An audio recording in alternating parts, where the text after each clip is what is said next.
Birth rates are declining at a rapid rate. What happened, chat? Why can't we all just get along? Why can't men just buck women and have kids? But this is truly the dark side of the downfall of society. Nuclear families are going away. People aren't having children. They're not getting in relationships. Things could get scary. I got a banger from Ace Nate. Let's get straight into it. How bad is our birth decline? Oh, it is shockingly bad. So we are now at 1.6 per woman. Our replacement rate is 2.1. I thought we were at 2.1. It's been about I think 8 years that we passed the 2.1, and then there was a mild uptick in COVID. So people were hopeful. They were thinking, well, maybe it was just an anomaly those last few years. Bro, everybody was bucking during COVID. But then there was a steep decline since COVID as well. I mean, the millennial generation, I think it's something like, we're older millennials. We're like, I think it's 1980 to 1986 is called the elder millennial generation. Something like 58% of us have children. That's the lowest in history. So it is going to be a shock, a huge shock, when our generation ages and there's no one there to do important services, but just like the social fabric of what's about to happen of not having children. I mean, this is how civilizations die. And the part that should scare everybody is that there's no like reversal in sight. That 1.6. Yeah, dude, like people aren't going out and having, kids right now. They're abstaining from relationships, abstaining from having children. Testosterone levels are plummeting. Women are becoming more of a runner. She's a runner, she's a track star. So it's like, what do we do? Like, I remember back in my day, a man could have a regular job working at the post office and have a family of 4 kids, man. You just can't do that stuff no more, boy. Maybe it's the economy. Chat, put what you think in the comments for the number one problem when it comes to declining birth rates. Is it the relationship market? Is it women? Is it men? Is it the economy? Let me know what you guys think. Oops. Talked about. Yeah. How is it going to affect us?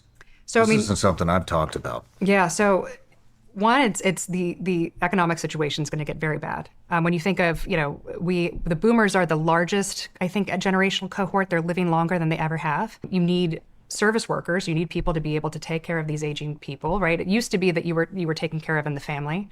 We don't do that anymore. Now we have nurses. Yeah, we don't do that anymore, chat. I mean, my mom did it. We took care of my grandmother. Bless her soul. Love her to pieces. But we don't see that anymore. Like, chat, would you let your parents move in with you when they get elderly, and would you take care of them? I feel like more and more people would not do that these days. Nursing homes, right? Like, it's very rare that someone moves in when they're at a certain age with their children and are taken care of. But if you don't have people paying into the system, doing the labor, being able to do the things for the elder generation, society starts crumbling. So South Korea, I think their birth rate is the lowest of any country, any industrialized country. I think it's 0.9. And when you have fewer and fewer people, no one's doing the jobs. Japan is also heading this way. Their birth rate's quite low. I mean, even China's dealing with this. They had the one-child birth policy, and then they boarded all of the girls. Yep. So now they just have... The most short-sighted thing they have ever done to their society that will eventually catch up with them is the demographic collapse that they are going to feel because of one child. I thought that was crazy. I remember hearing about that in high school. I was like, wait, dudes can't bust in chicks anymore? You can't have kids no more over in China? What's happening? Isn't that the whole point? Is to grow your society, grow your community, grow your country, and have them be a superpower, have more people. But right now we don't have enough people. And I think one of the bigger proponents of it is going to be the economy. People can't afford the lifestyle they used to be able to afford. I think I saw something the other day. It was like $1 in 1930 now is worth about a nickel. Like the amount of buying power you had in 1930 with $1 is the equivalent to a nickel now. And then minimum wage hasn't really gone up since the 70s. Let's look at this up. I just want to look at this up. Minimum wage from 1970 to today. We got some older chaps that watch. What was the minimum wage when you remember working? What was the minimum wage? All right. The federal minimum wage in the United States was $1.60 per hour in 1970. Today, it is $7.25 per hour, where it has been since about 2009. So you're telling me since 2009, what is that, 15, 16 years, it's been $7.25.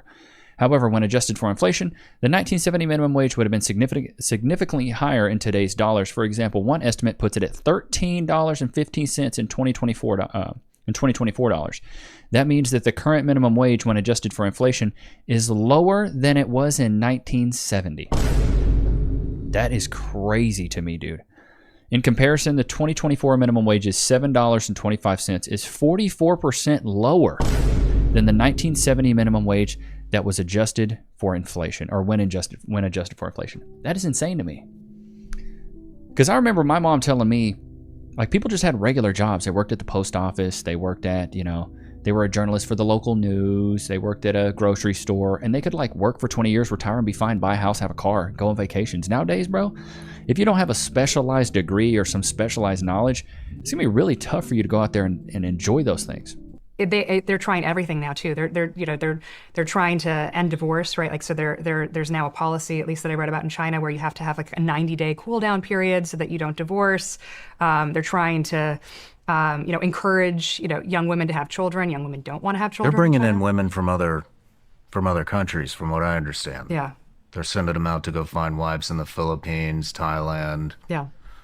Passport bros. Japan, everywhere. Well, at least China is. Well, and then the thing is with passport bros is like you can bring one of those women over from Thailand. She'll give you 5 kids. You know what I mean? Like, I've known multiple women, not in my immediate family, but around my family that were from Thailand, and they had multiple kids. Or the Philippines, they had multiple kids. I had a Filipino friend growing up. One of my best friends was Filipino. I went to the Philippines when I was 14 years old. They had 3 kids. You go over to the Philippines, all of them got tons of kids. First step is acknowledging it, but it is, 1.6 is a long way to come back from, especially with a millennial generation that, waited way too long to have children. Because when you look... Bro, I'm right there with him, though. I'm 34. And the reason I waited so long to have kids is because I wanted to be financially stable. I was raised up so broke, I couldn't even pay attention. And the one thing I didn't want to do is bring my child into this world and have to bear the same poverty level that I had to bear.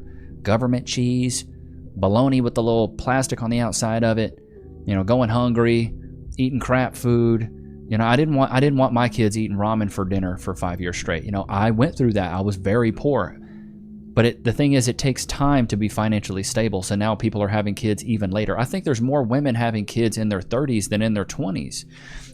Rates of women having children in 20s versus their 30s. Let's just check. In the U.S., boom, women are increasingly having children in their 30s compared to their 20s, with birth rates in the 30s reaching their highest in 3 decades, while fertility rates are generally higher in the 20s, words Levi.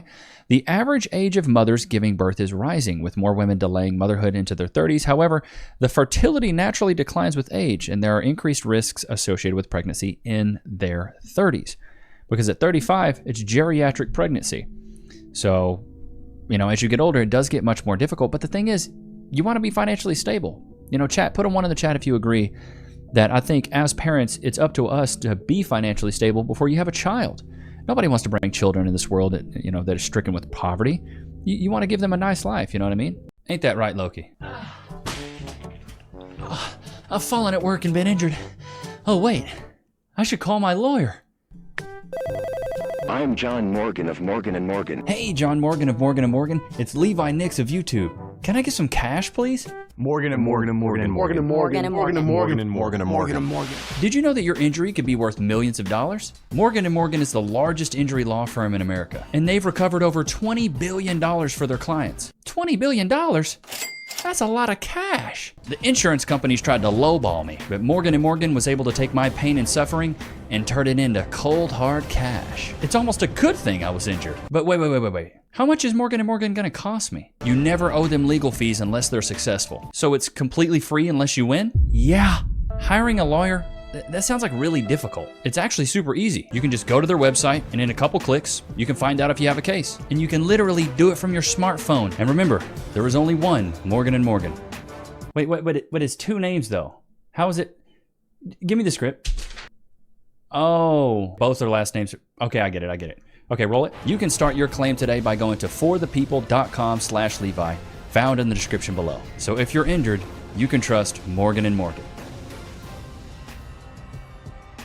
Y'all know what time it is. Aww. Loki, can we get some freeze in the chat? Loki, free. Good boy, good weight. Oh, goodness gracious, don't eat him. He was too lazy, he didn't even want to get his feet off the freaking bed. He's turning into a... Big back, big back. This boy right here. Don't he look good with that coat though, son? PetSmart got him a good old trim and a cut. Oh, chew it before you swallow, dude. Stupid.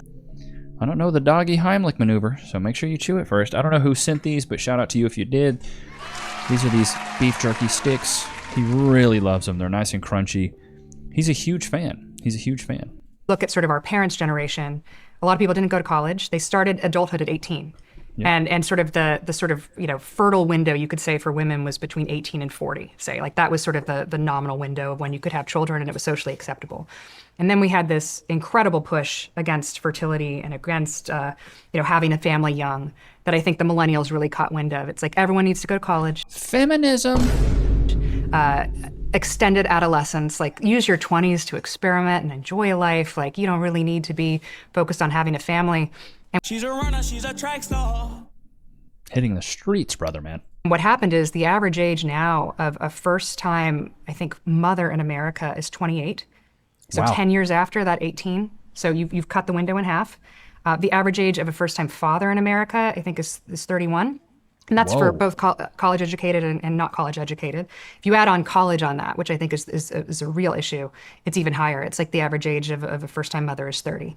So you can understand how the birth rate's being cut in half if the entire window of when you can have children is cut in half. Because people are so focused on career and, finding themselves and sort of their extended adolescence rather than focusing on building a family earlier. You're just going to have fewer. Finding themselves. It's cheek beating season. Going to college, just a bunch of buck a bunch of people, bro. That's what it is. Cheek beating season, wabbit season. Shout out to Ricky Sickle for making that and putting it in the Discord. Speaking of, let me see if I can't find it real quick. It's cheek beating season. You guys know that wabbit season, duck season, wabbit season, duck season. Let's see if I can't find it. Lord have mercy, you guys are so active in the Discord. He created it the other day. Where did it go, bro? It was so good. It was so good. It's like Bugs Bunny on a wall and it says cheek beating season. Oh, come on. Cleavage season. Here it is. It's cheek beating season. Runner season. It's cheek beating season. Yes, he has all my stuff. I love it. Oh, shout out to Ricky for that. That's good. For children. And then when you have fewer marriages, that also cuts it. People are living a lot longer too, which means they're going to have to work a lot longer, which means they have to be healthier for a lot longer. And so, if you have people living a lot longer and fewer people who are being born, it's just, it's society inverts on itself. You have a very top-heavy society of people who are older who can't do the work that needs to be done to actually protect a country. Has any nation reversed this? The one anomaly in the Western world or in the industrialized world where they are well above birth rate replacement is Israel. And so there's questions about, is it because it's a religious society? They have a pretty large religious Orthodox community, right? I do believe a religious hierarchy does promote more of a nuclear family and promotes, creating children in God's image. I do agree with that. That kind of makes up for the rest of the secular society that doesn't have children. If you have a family of 8 and 9 and 10, that's 10% of your population, then you can make up for some who are not having any. But we don't have that. What's fascinating to me about this is that this isn't a country-specific problem or a cultural-specific problem. It's really all industrialized nations. But you can't ignore the memes and sort of the cultural destruction that happened since the 1970s, in my opinion, which is family bad, individual good, right? Like, well, you know how much propaganda had to be shoved down feminists' throat to think that having a family is a bad thing? You shouldn't have to sacrifice yourself for the needs of your family. And the minute that people across the Western world started believing in sort of this like individualism, that's where you see just the family completely destroyed. How do we fix it? I think you have to change the culture. I think you cannot change a spiritual and a cultural problem with economic policies. So the sort of easy answers that a lot of economists and sort of people who study this say is, okay, well, we need to make healthcare free, make birth free, make women feel more, feel that they have more benefits, maybe pay women to do work, right? Like pay them to stay at home. And, some of those ideas, like, I could say, no. How about no? Change the divorce laws, change the laws for the paternity court, change food stamp laws, Section 8 laws, change all the laws when it comes to people just freeloading, fix the family courts when it comes to men just being raped through the coals, delete alimony completely, like abolish alimony entirely, protect more men financially, stop feminism, hold women accountable. That's another big one right there. Deliver massive tax incentives for families. That would be, I think that would be, chat, put a 1 in the chat if you agree. I think that would be probably a good start. Not empower women or pay them to stay at home. No. I think you would pay them to stay at home and they would just sit at home and be a big bag and then still not have kids. Our healthcare system is expensive. It is expensive to have a baby in America. So making that cheaper on the margins, might affect a mother who says, okay, I have 2 children, maybe I want to have a third. But I actually think the bigger problem is cultural and spiritual. I think it's Feminism. Why didn't you mention feminism once? I think it's the culture too. I mean, I think it stemmed from, the feminist movement. Yeah. There we go. Where it was get out, get a job, provide for yourself, you can do everything, which, yes, but it deterred women from having children. Yeah. And then women that do have children, I mean, it's almost like, me and my wife talk about this all the time. If you say you're a stay-at-home mom, it's like it's frowned upon in a lot of areas in the country, and it's like, bro, Cass, when they figure out she's a stay-at-home dog mom as of right now and soon to be stay-at-home mom, they're like, well, aren't you gonna get bored? Don't you want to do something else? Like, why would you just stay at home and not work? My husband takes care of me. What's wrong with that? Like, so many women give her a hard time for wanting to be a stay-at-home mom. what the fuck are you talking? Like frowning upon on a stay-at-home mom. I mean, what's more important than raising your kids? Yeah. And then Facts. I don't even know how single mothers do it. Yeah. I mean, they don't. How do single moms do it? They don't. You stupid. They don't. They try. They don't. Yeah, the hardest job in the world. it's Hardest job in the world, you say? What about underwater welding? Offshore oil rigging? What about roughnecking? How about that? How about digging the trenches and burying cables? Being a mom's hard. I don't know if being a mother is the hardest job in the world. It may be one of the most rewarding, but I don't know if it's the hardest job in the world. A little bit of a stretch there. you have to make it okay, and you have to take care of the single moms out there. Totally. It's See, I don't agree with that. I don't think we have to take care of the single moms. You know what we should do? Hold them accountable. Stop having kids with men you don't want to marry. Stop having kids with men you don't see a future with. Stop having kids with men that you don't want to be the father figure in your home. That would help. Not helping single moms. Then we're going to be promoting single motherhood. We need to be shaming single motherhood and promoting nuclear families. scary. Totally. And I think about it. It's terrifying. I don't know how they make ends meet. Yeah. But yeah, I think the culture change is paramount for that. But On the stay-at-home mom thing, I mean, I love the fact that Cass can be a stay-at-home mom. I really do.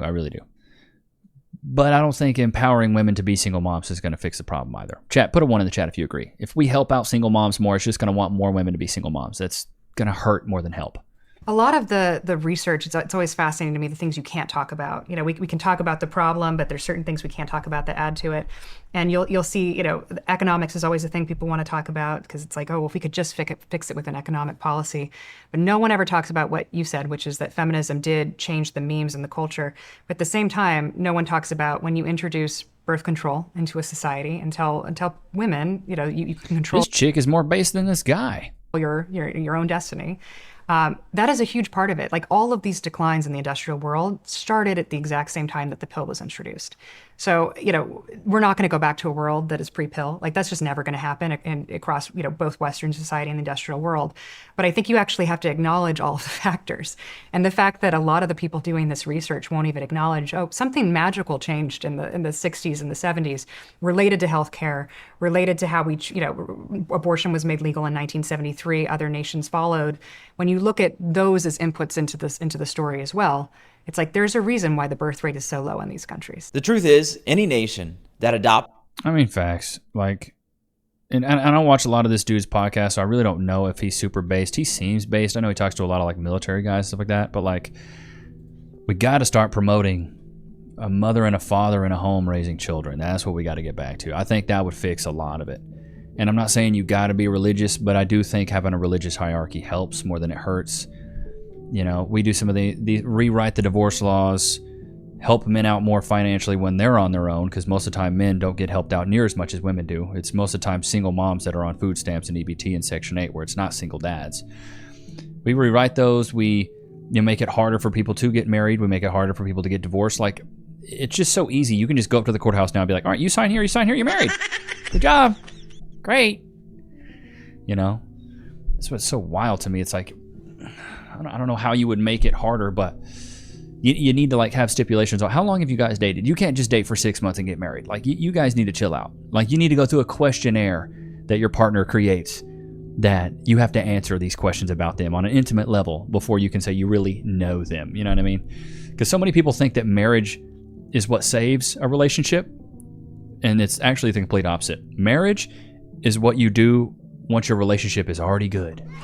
Once you've done the work, once you're in love, you've gone through all the trauma, you've done all the work, then you get married. You don't get married and then do all the work. Chat, put a 1 in the chat if you agree. People just have the backwards idea of marriage now. They get married to hopefully save their marriage. Like, save your marriage or save your relationship and then get married. Like, it's blasphemy that people think it's the other way around. Ain't that right, Lokes? But I hope you guys enjoyed today's episode. Don't forget to like, comment, subscribe. Let me know what you thought about this video in the comments below. What do you think it's going to take for us to change society, to get us back on the right track, to start having bigger families, more nuclear families, and living a more traditional lifestyle? Let me know what you guys think. Hope you guys enjoyed today's episode. Don't forget to like, comment, subscribe. It was good to have you guys out, man. Until next time, peace.